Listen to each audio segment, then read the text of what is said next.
Bismillahirrahmanirrahim. Assalamu alaikum students. Welcome to another video. I hope you are doing well.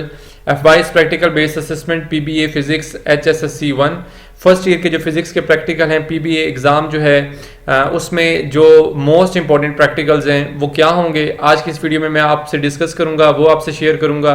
साथ में आपके जो viva की रिप्लेसमेंट में क्वेश्चंस पूछे जाते हैं वो क्या होंगे और कैसे होंगे, फिर आपने प्रैक्टिकल को परफॉर्म कैसे करना है और आपने जो है आपके जो क्वेश्चंस है वो किस टाइप के प्रैक्टिकल के आएंगे, फिर उसके बाद आपकी जो प्रैक्टिकल नोटबुक है वो आपने बनानी है या नहीं बनानी, ये तमाम चीज़ें जो है आज की इस वीडियो में मैं कवर करूंगा।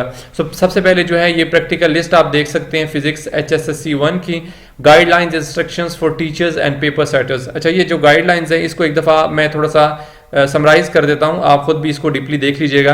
There will be 2 sections in PBA paper. In section A there will be 1 question having parts in it, similarly in section B there will be 1 question having parts in it। Okay, तो आपके जो HSSC 1 first year के जो physics के practical हैं जो PBA exam है इसमें 2 सेक्शंस में इसको डिवाइड किया गया है। ठीक है, तो 2 सेक्शंस होंगे, एक सेक्शन A है और एक सेक्शन B है। अब देखिए सेकंड जो आपके पास यहाँ पे पॉइंट है, इन section A question number 1 will be based only 1 experiment taken from part 1 of the list of practicals. जो लिस्ट है प्रैक्टिकल्स की वो नीचे दी गई है, मैं उसमें भी आपको बता देता हूँ। सेक्शन A में जो क्वेश्चन नंबर 1 है आपका, सेक्शन A में जो क्वेश्चन नंबर 1 आएगा, ठीक है, will be based only on experiment taken from part 1। वो पार्ट 1 की जो लिस्ट है आपकी जो नीचे दी गई है उसमें से लिया जाएगा क्वेश्चन नंबर 1। फिर सेक्शन B में क्वेश्चन नंबर 2 है, will be based on multiple experiments taken from part 2 of the list of practical. और जो आपके पास पार्ट 2 जो सेक्शन B गिवन है उसमें जो लिस्ट है प्रैक्टिकल्स की पार्ट 2 में उसमें से क्वेश्चन नंबर 2 लिया जाएगा और उसमें मल्टीपल एक्सपेरिमेंट्स होंगे। ठीक है, मल्टीपल एक्सपेरिमेंट्स से क्वेश्चंस पूछे जाएंगे। ठीक है, मतलब जो लिस्ट प्रैक्टिकल्स की दी गई है उसमें 5 से 6 प्रैक्टिकल्स हैं, तो डिफरेंट प्रैक्टिकल्स से डिफरेंट एक्सपेरिमेंट से आपसे डिफरेंट क्वेश्चंस किए जाएंगे। ठीक है, उसके बाद जो फोर्थ पार्ट है इसमें जो फोर्थ पॉइंट है that is ratio of part 1 practicals is 60% why ratio of part 2 practicals is 40%। अच्छा, 2 जो सेक्शन है आपके और जो PBA का पेपर है वो 2 पार्ट्स में डिवाइड किया गया है। पार्ट 1 से आपके 60% मार्क्स होंगे और पार्ट 2 में आपके 40%। इट मीन्स कि आपका पार्ट 1 जो है वो 6 नंबर का होगा और पार्ट 2 जो है 4 नंबर का होगा। फिर 5वें पॉइंट में कह रहे हैं ड्रॉ डायग्राम फास्ट फॉर। अगर आपसे डायग्राम का कहा जाता है कि आप उसको ड्रॉ करें तो फिर आपने वो ड्रॉ करनी है।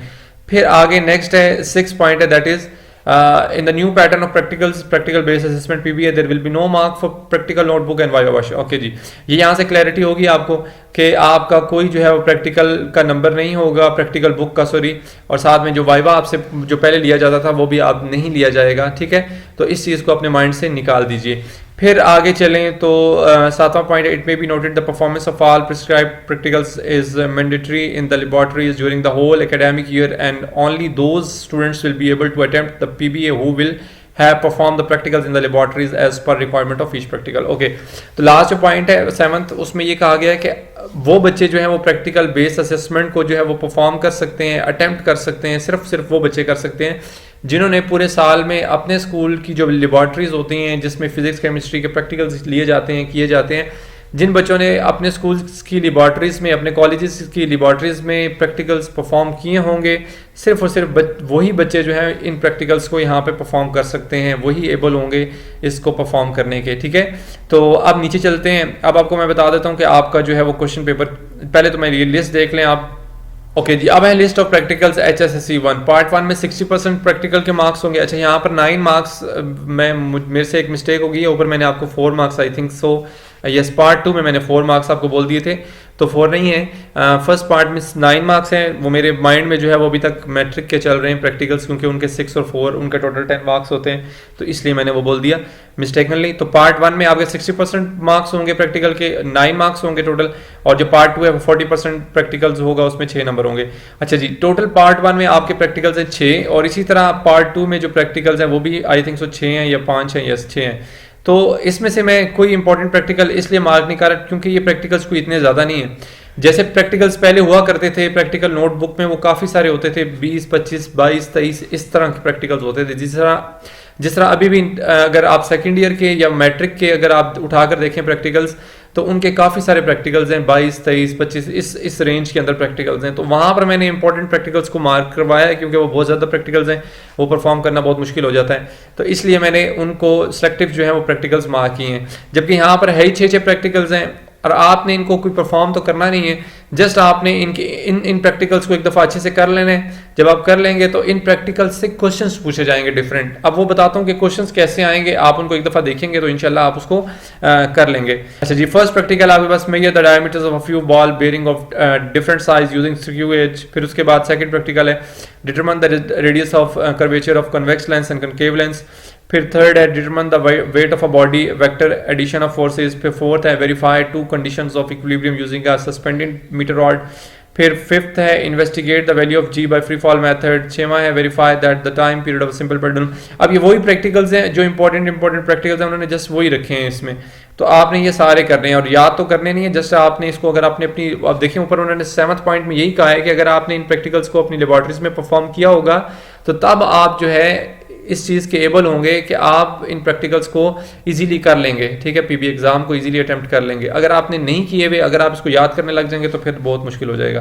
खैर आगे पार्ट 2 है, इसमें determine the moment of inertia, फिर determine the acceleration due to gravity, फिर determine the frequency of AC, फिर investigations of the laws of vibration of strings by sonometer of electromagnetic method. फिर 5वां पॉइंट है जी, 5वां प्रैक्टिकल है जी determine the wavelength of sound in air using stationary waves. 6वां प्रैक्टिकल है measure the mechanical equivalent of heat by electric method. अच्छा, ये आपके पार्ट 1 और पार्ट 2 के प्रैक्टिकल्स हैं, टोटल ये 12 प्रैक्टिकल्स हैं, ठीक है। अब नीचे चलते हैं, आपके पास ना पेपर इस टाइप का आएगा, ठीक है। आपने इसको सॉल्व कैसे करना है मैं आपको ये बता दूं। सबसे पहले देखें यहाँ पर तो रोल नंबर आप सबसे पहले इस चीज़ को लिखेंगे, मेक श्योर करेंगे कि आपने रोल नंबर जो है बिल्कुल एक्यूरेट लिखा है एंड देन उसके बबल्स जो हैं वो फिल कर लिए हैं। फिर नेम ऑफ एग्जामिनेशन है, फिर सेंटर कोड है, फिर डेट है, ये सब कुछ मेंशन आपने कर देना है, ये तो आप कर लेंगे इंशाल्लाह। फिर ये इंस्ट्रक्शंस है, कुछ चीज़ को भी आप पढ़ लीजिएगा, मैं नहीं पढ़ रहा, मैं जस्ट आपको एक पॉइंट की तरफ आते हैं हम अपने। अच्छा जी, ये मॉडल पेपर है आपका फिजिक्स का, ठीक है। मॉडल पेपर का मतलब होता है कि इस टाइप का पेपर आपके सामने आएगा और आपने इसको आप अटेम्प्ट कैसे करना है। देखिए ये पार्ट 1 है जिसमें लिखा है note attempt all questions and answers the questions with in the provided spaces. आपको जो स्पेसेस दी गई हैं, अगर एक लाइन एक क्वेश्चन की दी गई है तो आपने उसके अंदर अंदर अपना आंसर जो है वो कंप्लीट करना है। 2 दिए हैं तो 2 के अंदर कंप्लीट करना है अपना आंसर और तमाम के तमाम क्वेश्चन जो है उनको अटेम्प्ट करना है। अब ये सेक्शन ए है, ठीक है, जिसमें पार्ट 1 से आपके प्रैक्टिकल्स पूछे जाएंगे। अब प्रैक्टिकल्स पूछे कैसे जाएंगे, ये क्वेश्चन आएंगे, आपने कोई परफॉर्म नहीं करना वहां पे। अच्छा जी, क्वेश्चन नंबर 1 है आपके पास, a student is finding the weight of a meter rule using the apparatus given in figure 1। अच्छा, ये फिगर आपको गिवन है और नीचे कुछ ये पॉइंट्स लिखे हुए हैं, इनको आपने पढ़ लेना है। मैं आपको ये देखें, ये नीचे टेबल दिया गया है, इसमें अब ये जो ब्लैंक स्पेसेस है ना, ठीक है, इस टेबल को आपने फिल करना है अकॉर्डिंग टू दिस फिगर। अब जब आप इस टेबल को यहाँ देखें, नीचे पार्ट 1 लिखा है in the table 1 complete the column headings and units. आपने इन सबको कंप्लीट करने तो 1 नंबर आपको इसका दिया जाएगा। फिर आगे चलें नेक्स्ट पेज पे, तो नेक्स्ट पेज पे देखें, अब बी पार्ट है complete the column A is equal to P X. वो जो ऊपर आपके टेबल में लिखा था A equal to P X, उसको कंप्लीट करेंगे, 1 नंबर उसका मिलेगा। फिर सी में लिखा complete the column B, B column जो है उसको आप कंप्लीट करेंगे, ठीक है, क्यू वाई जो लिखा हुआ है इक्वल टू, इसका 1 नंबर मिलेगा। फिर सेकंड पार्ट इसका है, ये plot a graph of A Y axis against B X axis, start both axis at the origin 0 0। Okay, अब आपने जो है वो क्या करना है, ग्राफ प्लॉट करना है ए और बी, जो भी आपको दिया हुआ है अगेंस्ट ए और बी के, ठीक। फिर अब आपने क्या करना है, अब यहाँ पर आपने एक ग्राफ ड्रॉ करना है, तो ग्राफ का भी आपको 1 नंबर मिलेगा, ठीक है, ये हो गया। फिर आगे चलें तो फिर थर्ड पार्ट है इसका, using the graph determine the vertical intercept y the value of a and b, फिर show clearly the value on the graph y is equal to क्या है आप बता सकते हैं, यहाँ पर आप फिर इसको 1 नंबर मिलेगा। फिर calculate the weight W of the metre rule using the equation W is equal to Y upon G where z is equal to 5.0 centimetre. तो w की जो वैल्यू है यहाँ पर आप प्लेस करेंगे, पुट करने के बाद जो भी फाइंड करेंगे आप यहाँ पुट करें, फिर इसका 1 नंबर आपको मिलेगा, ठीक है। तो अब ये आप प्रैक्टिकल देखें, है तो ईजी है बट थोड़े से कॉम्प्लिकेटेड इसलिए है कि अगर आपने इसको परफॉर्म किया होगा अपनी लैब्स के अंदर तो देन आप इसको कर लेंगे, अदरवाइज बहुत मुश्किल हो जाएगा, ये याद करने से नहीं होगा। 5वां क्वेश्चन आपके पास, suggest 1 practical reason why it is difficult to obtain exact result with this experiment. तो अब आपने इसका देखें 1 नंबर है, तो यहाँ पर आप बिल्कुल 2-4 लफ्ज भी लिख देंगे तो आपको उसका 1 नंबर मिलेगा। वैसे तो 2 लाइंस दी गई हैं, अगर कोई 1 लाइन का आंसर लिख दें तब भी ठीक है, वैसे तो 1 नंबर है तो आप 1 लाइन भी लिखें तब भी ठीक है, 2-4 लफ्ज भी लिख दें तो काफ़ी है। फिर 6वां पॉइंट आपके पास, the student uses an accurate electronic balance to obtain a second value for the weight of the meter roll. Weight obtained on the balance 1.24 Newton है, ठीक है, जो आपने obtain किया है weight। फिर उसके बाद state and justify whether the two values for the weight agree within the limits of experiment accuracy statement। अच्छा जी, यहाँ पर आप इसका आंसर लिखेंगे 1 नंबर इसका, फिर जस्टिफिकेशन आप देंगे उसकी क्यों है, ठीक है, जस्टिफिकेशन देंगे तो 1 नंबर इसका है। अब यहाँ पर आपका सेक्शन ए जो है वो कंप्लीट हुआ, अब आ जाता है सेक्शन बी।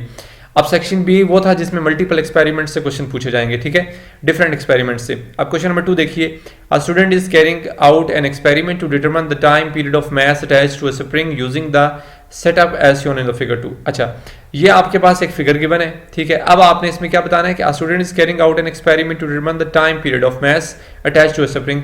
आपने जो है यहाँ पर क्या फाइंड करना है, टाइम पीरियड जो है वो बताना है, mass attached to a spring using the setup as shown in figure. अच्छा, फिगर नंबर 2, इसमें देखिए अब ये लिखा है कि he adjusted the position of the pointer 0.0 centimetre when there is no load suspended with the spring, when a 100 gram mass is suspended with the spring, then the new position is shown on the figure। okay, अब इसके according जो भी answer बनता है ना, अब नीचे उन्होंने इसमें से सारे क्वेश्चंस पूछे गए हैं, ठीक है। जो फिगर आपको गिवन है ना, इसमें से आप उन्होंने डिफरेंट क्वेश्चंस आपसे पूछे छोटे छोटे से एक एक नंबर के।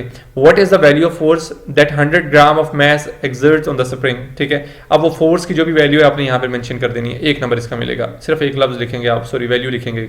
फिर सेकंड है what is the extension in the spring, extension लिखनी है आपने स्प्रिंग की, एक नंबर इसका मिलेगा।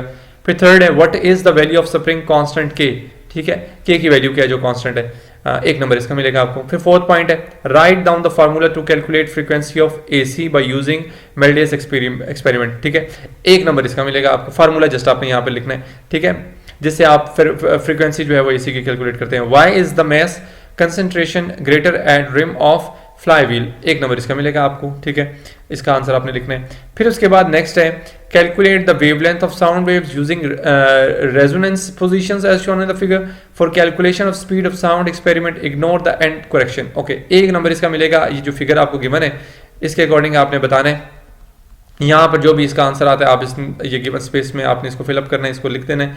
ये लिखने के बाद फिर आगे आ जाए, यहाँ पर आपका सेक्शन भी कंप्लीट हुआ, लास्ट में लिखा है रफ वर्क। तो इस कंप्लीट पेपर के अंदर जितना भी रफ वर्क होगा आपने इस लास्ट शीट के ऊपर करना है, ठीक है। आपको यही वाला पेपर मिलेगा एज इट इज, जैसे मैंने आपको बताया, ठीक है।